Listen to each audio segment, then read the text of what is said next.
Hello, dear students. I hope that all is going well, that you're safe and sound at home with your families. My name is John Paul Dervaux, and welcome to this latest installment of tutorial for ELC 104 English Communication. This presentation and tutorial will deal with your last presentation, which will deal with idioms and proverbs. So let me recapitulate what you've done so far this semester. Your first presentation, presentation number 1, was a personal experience where you told us about something that happened to you at some time in your life, and you related this in your first presentation. Presentation number 2 was an opinion presentation where you presented your opinion about a certain subject matter. Then you had your midterm presentation in which you presented something with the help of visual aids. Then presentation number 3 was a speech to inform. You gave us information about a certain topic. Presentation number 4 was a speech to persuade, where you tried to convince or persuade us of something.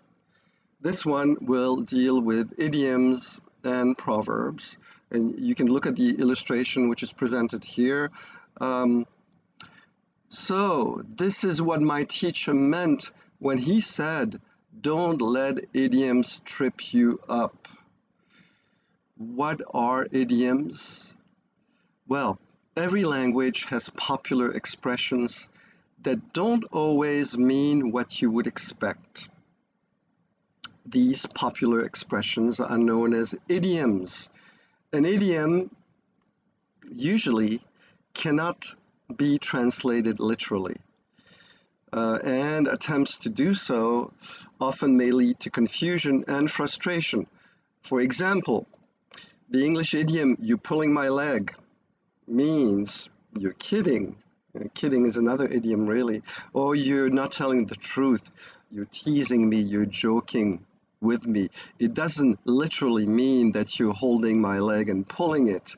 Mind you, this expression alludes to actually tripping somebody and pulling his leg so he's going to fall, and as a practical joke. So here you have the metaphor or the image of pulling somebody's leg as a practical joke, and it is transferred to mean, in usage, to mean that you're joking or you're trying to trick me or tease me or telling me a joke. Every language has popular expressions also that express advice or wisdom. These expressions are known as proverbs. For example, the English proverb, "Don't look a gift horse in the mouth," means don't be critical of a gift. Accept it graciously. And again, here we have what we call a metaphor or an image, which is presented here. The image or the picture that is painted with words is you have a horse which is given to you as a present.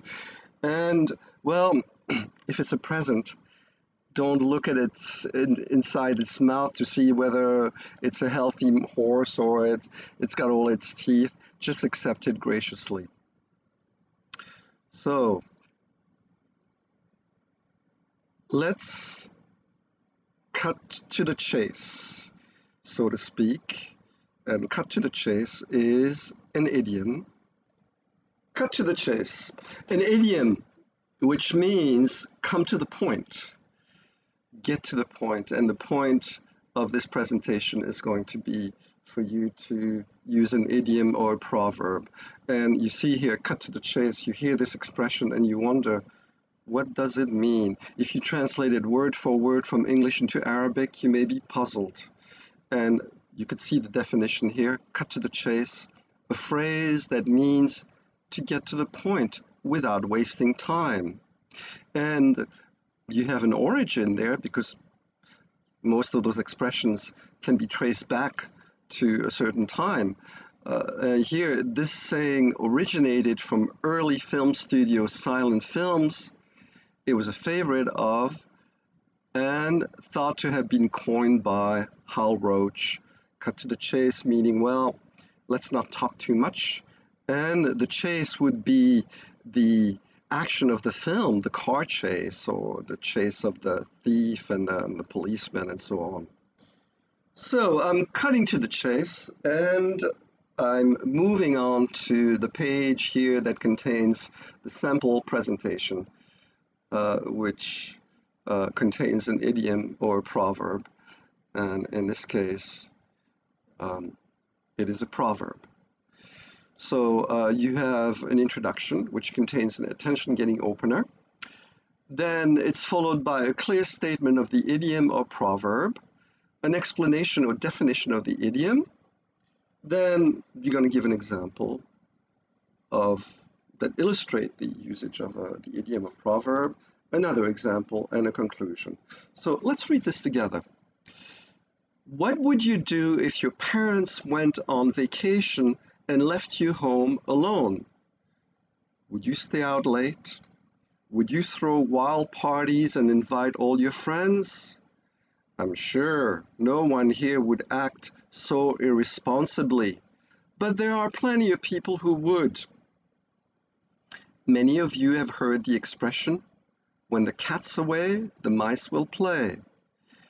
This saying means that animals or people might take advantage of a situation and behave poorly if no one is there to supervise. For example, I left my 2 dogs at home alone while I went to the store. When I returned, I saw that they had chewed a hole in the carpet. This would not have happened if someone had stayed home to watch them.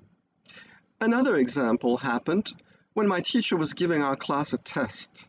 He left the classroom for a few minutes. When he came back into the room, everyone was talking and telling each other the answers.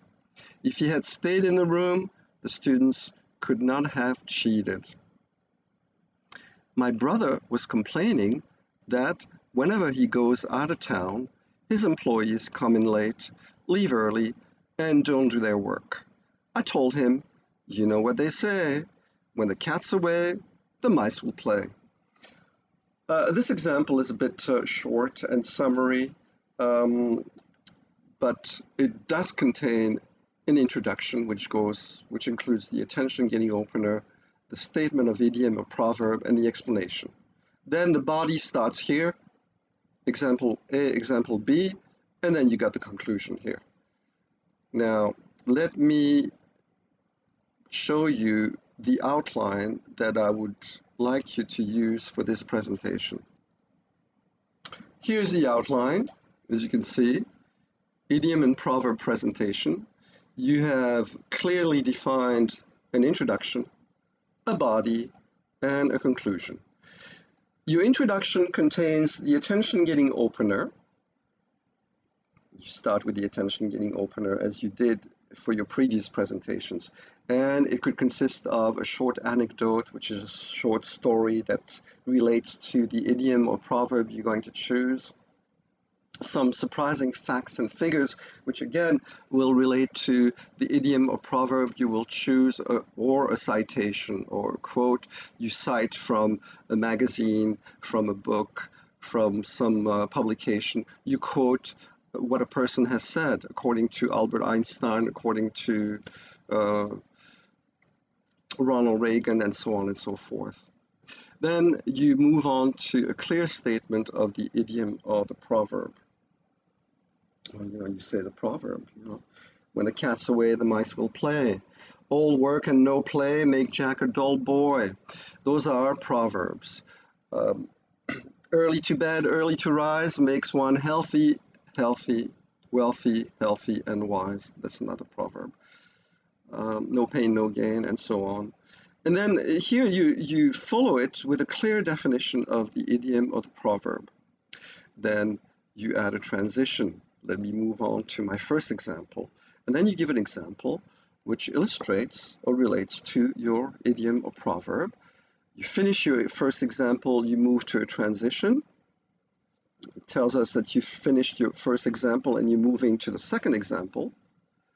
You give your second example, then you give a transition, you move to a third example.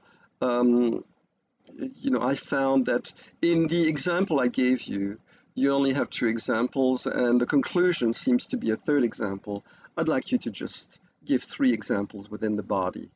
Then you move on to your last transition, which leads you to the conclusion. And in the conclusion, you repeat the definition of the idiom or the proverb, which you stated right here, right, in your introduction. So it's your summary. You repeat what you said here. And finally, as a final comment, you give a personal recommendation, advice, lesson to be learned related to the idiom or proverb. And this is how your presentation is going to be organized. It should be a minimum of 3 minutes. 3 minutes. There's not that much you can say, but the minimum time will be 3 minutes, which is easier than your previous presentations, actually. This outline will be included with the material sent to you by your teacher. You can use it to map out your presentation. It'll make things easier for you. So again, what is an idiom? If we do a Google search, we get this definition. A group of words established by usage as having a meaning not deducible from those of the individual words. Example, over the moon, see the light.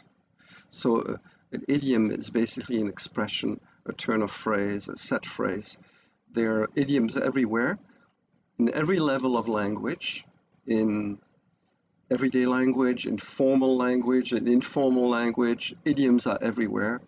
In fact, phrasal verbs are idioms. If you look at a phrasal verb, let me give you an example. Say you have a verb like to look. What is the meaning of to look? To fix your gaze on a certain point. However, if you use to look and you add a preposition after, the meaning is different. To look after means to take care of, to look into, to investigate, to look for, means to search, to look back, to reminisce, to look forward to anticipate with pleasure, and so on. So you add a preposition or additional words to a verb, which is here to look, and you have what we call a phrasal verb. This is what we call phrasal verb, which is really an idiom. Because if you try and translate some of them word for word into Arabic or whatever language, well, it doesn't necessarily make sense. If you look at to look after means, you mean later. In fact, look after means to take care of or to care for something. So it's not necessarily logical. And well, what do? You have to try to learn those and remember their meaning. So again, what is an idiom? It's a characteristic mode of expression. It could be a dialect of a people or part of a country. Talk about the way of speaking of people from Lebanon or Egypt. It's their idiom. So, but depending on the context. Here we're concerned with an expression, a turn of phrase, a set phrase, which is used in order to express something. Another example that I could give you is, it's raining cats and dogs.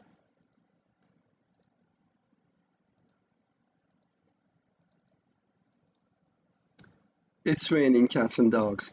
Well, we have two possible meanings here. We have the literal meaning and the metaphorical meaning, sorry.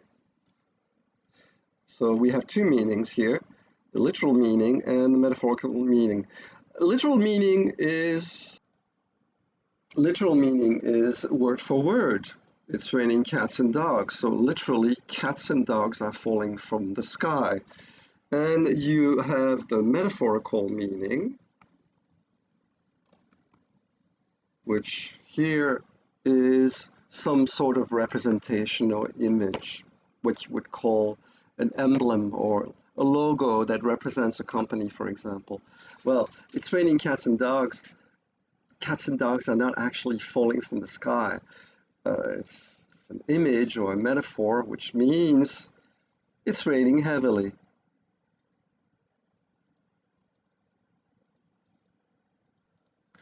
Now we move on to the definition of a proverb. What is a proverb here, according to Google? According to Google, a short, well-known pithy, stating a general truth, a piece of advice, some type of a wisdom which is expressed in a short and concise saying.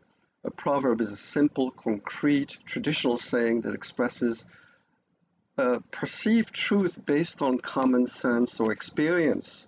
We talk about granny wisdom, the wisdom imparted by your grandmother. This is what you call a proverb in general.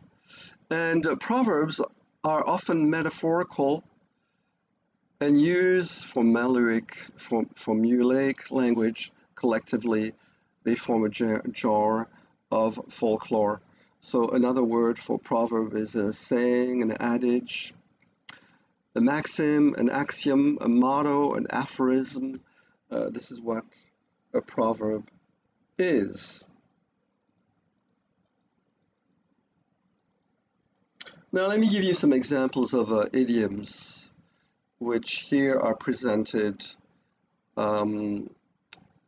in Arabic, and where you have translation into the English language. Example, son of Adam. Here you have this idiom in Arabic, a respectable person from a good family, son of the country, someone who is loyal, generous man, son of prisons, somebody who's a jailbird, using an insult, and so on. So those are examples of idioms in the Arabic language. Now, if you call somebody a son of Adam or a son of the country, you translate it word for word into English, well, you're going to have puzzled look. People are not going to understand. So in the same way, you take an English idiom, you try to translate it into Arabic, very often you'll have the same result. There are many books that deal with idioms in the English language. This one is one of my favorite. It's called Idioms for Everyday Use, and it was published many years ago. And it includes a number of units that deal with different themes. You have idioms from colors, idioms from food, idioms from numbers, idioms from part of the body, idioms from people, and so on, you see. This is a very interesting book to study if you have the time, if you're able to get it. You have a unit that deals with idioms from geography, down-to-earth town. You have down-to-earth, what does it mean? You see, you have a text that introduces the idioms, and you have a list of idioms here: dirt cheap, down-to-earth, to go downhill, to make a mountain out of a molehill, once in a blue moon, out of the woods, out of this world, over the hill, the tip of the iceberg, up the creek, to win by a landslide. You look at those expressions, you hear them. You may understand what they mean, or you may be able to guess, or you may not. It'd be a good thing if you hear an idiom again and again. Well, a good idea would be to look it up. Idioms are a reflection of the culture which where the language is spoken. For example, in the United States, you have a lot of idioms that are based on sports or recreation.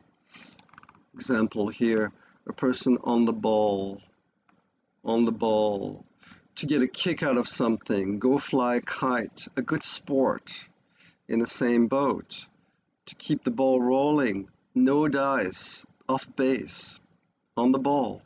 Put your cards on the table right off the bat, sink or swim. Those are all idioms that are originated in sporting activities, and there are many more. Why? Well, sports are important to Americans. Americans are big sports fans, and therefore a lot of idioms have come about in everyday language based on those sport expressions. Here you have a unit that deals with idioms from medicine, a lot of nerve. Here we have blood is thicker than water, a bitter pill to swallow, to cough up, to feel it in one's bones, a fly in the ointment, to get burnt, to give someone a taste of his own medicine, to have a lot of nerve, to hold one's breath, sick and tired, to take pains. Those are all very useful and interesting idioms which would be good to learn. Now let's move on to proverbs. You have many proverbs in the Arabic language. Here we have a list of common Arabic proverbs and their English equivalent. You look at the Arabic here, the transliteration, time is gold. Well, if you translate it word for word, this is how you're going to say it. In English, we say time is money. The second one here, you are the light of my eyes. In English, we say, you are the apple of my eye. The apple of, problem here, never mind. Here, the third one, he who digs a pit for his brother falls into it. That's an interesting one. And the English equivalent would be, whoever digs a pit will fall into it. In other words, a stone will come back on him who starts it rolling. Well, you know, you get back what you sow. One more here. He who desires the top must sit up many nights. And the English equivalent will be the road to success is paved with hard work. And you have many, many more. In every language, you have proverbs which express wisdom, and very often they may be worded slightly differently or in a different way, but the idea is the same, or the wisdom expressed is the same. Here you have more Arabic, Egyptian Arabic. Here, the monkey is a gazelle in the eyes of his mother. Well, in Italian, they say a child, even a cockroach, is beautiful to its mother. Here, beauty is in the eye of the beholder, and this is how you say it in the English language. Just do a search on the internet. You're going to have to use an actual English proverb. Please do not use an Arabic proverb which you translate into English. Same thing with idiom. Use an English one. Here you have some more. You're the light of my eyes. You're the apple of my eyes. Here you have more here. I hit two birds with a single stone. Kill two birds with one stone. It's how it's expressed in the English language. It's very similar. Here, he whose house is made of glass should not throw stones at people. Same thing here. The idea is expressed in pretty much the same way. People who live in glass houses should not throw stones. So Very oftentimes you may have the exact equivalent, but oftentimes you won't. So search for some English expression, some English proverb, and some English idiom that inspire you, and this is what you're going to have to use for this presentation.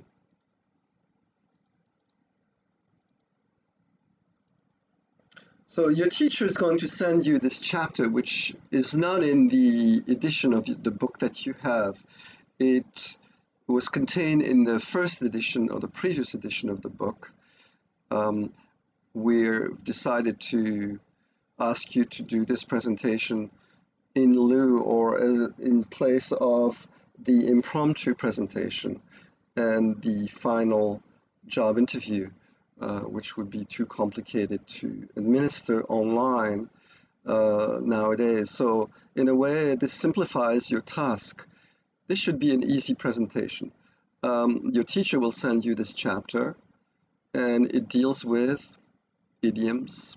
You have a number of exercises, you see, with idioms. There are a lot of them. Try to be original and try to be creative in the idiom or the proverb that you choose. You can't judge a book by its cover is very commonly used. You say the same thing in Arabic. Try to select an idiom or a proverb which is a bit original. So you see you have a piece of cake. Please don't use a piece of cake. It's too common. It's too commonly selected by students as easy as pie.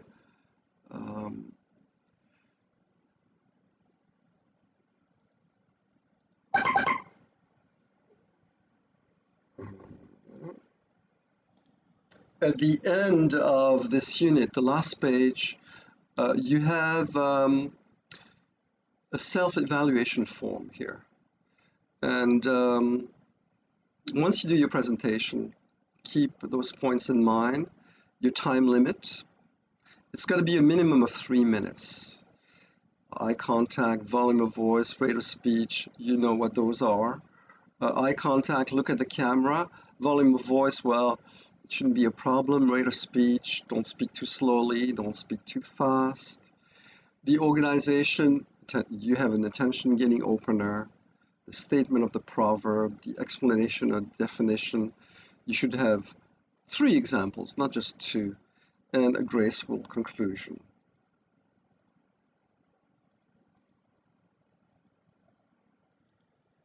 Now, while delivering your presentation, keep those points in mind. This is what I ask students to keep in mind when they're doing their presentation in the classroom, but the same applies when you're recording yourself. Eye contact, look at the camera, voice projection, speak loud enough, articulation, make sure that you say each syllable of each word clearly, pronunciation. Make an effort to produce the sounds of the English language. Fluency, don't hesitate too much, don't speak too slow, don't speak too fast. Natural sound, be yourself. Time is the last point here, and time should be a minimum of 3 minutes. Don't be afraid to make it 4 or 5 minutes. There's no problem at all. So again, make use of the outline which will be sent to you by the teacher here. It's a Word file, and as you can see, it's your roadmap. You have the introduction, attention-getting opener, clear statement of the idiom, clear definition of the idiom, and then in the body you have a transition, of course, between the introduction and the body, and the transition will be now that I've explained to you the meaning of the idiom or the proverb. Let me give you my first example. You give your first example, then you have a transition where you say, I'm just finished with my first example, let me move to my second example, which illustrate the idiom or proverb which I've selected. Again, You have one more transition here. Then once you finish with your third example, you have a transition which leads you to the conclusion. I've just finished my third example. In conclusion, I've just told you about whatever idiom or proverb you selected, and you give the definition. And finally, you give a personal recommendation, some piece of advice, a lesson to be learned related to the idiom, and you're good to go. You're done. So apply yourselves, do your best, prepare your presentation, practice 3 times before you record yourself. You're going to have to submit your presentation on Blackboard. Good luck. Stay well and safe at home with your families. And take care, dear students. Bye-bye for now.